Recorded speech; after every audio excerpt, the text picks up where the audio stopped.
Hello, moms. So, today we are going to learn about the 7 powerful habits that needs to be inculcated in children for their safety and as well as your time saving. So, let's get started. Children need your time. When could be the best time? Whether you're working or stay at home parent, early morning is the best time. 6 a.m. sharp, wake up your kids, go along with them for a morning walk or jog.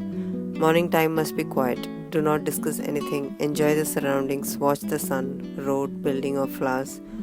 Whatever you see, watch it with your children. Enjoy their curiosity or how they observe life.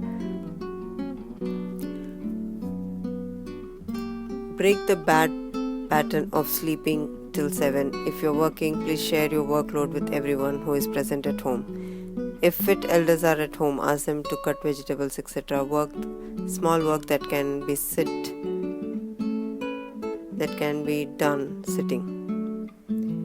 Ask children to pack their own boxes. Ask your husband to help kids pack, get ready, or if he cooks well, you do the rest.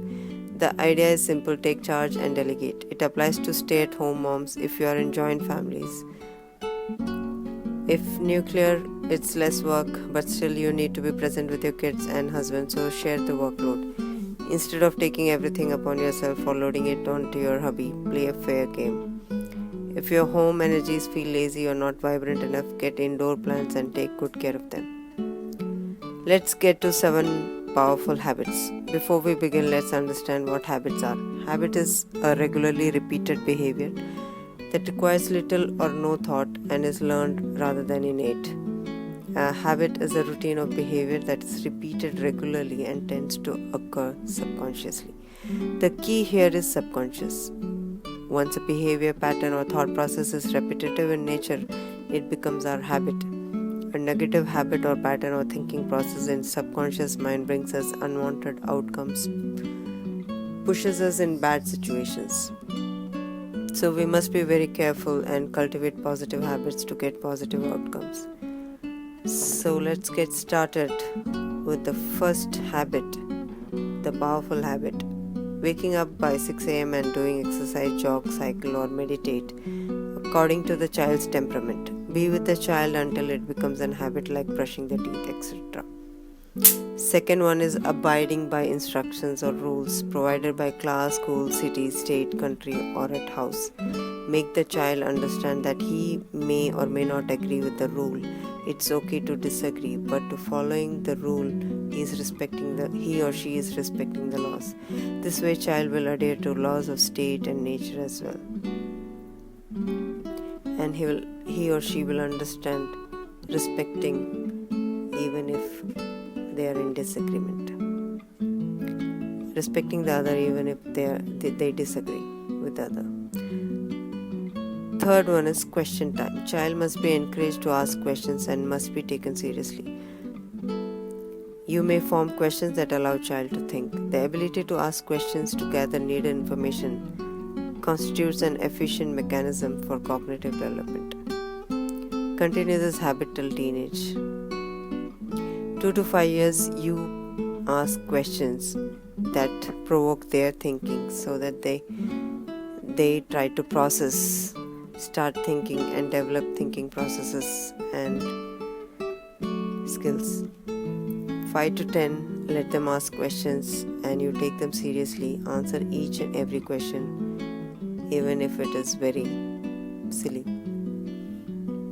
11 to 19, let them ask big questions, small questions, any question. Be there with them and try to find the answers if you do not know the answer. And be very clear that you do not know the answer. Do not make up stories. Fourth habit is story time. Never stop the storytelling or listening to story. It must happen both ways. Your child must listen to good stories and must be able to say stories as well. As they grow up, ask them how was their day, how they felt in certain situation. Help them understand their emotions. Fifth one is helping people or animals around them. Make sure that they do some form of help, either physically or emotionally or charity wise. It must be a practice and a habit that must be cultivated every single day. Sixth one is gardening time. Your child must spend some time in the garden, seeding the plant, watching the plant grow, and playing with the mud. All this is essential. Seventh habit is self-care time. The child must understand how much it is important to take care of his or her own body, mind, emotions. So you form certain routines where they, at certain point of time, they do something for their own good, like taking care of their feet or hands or hair.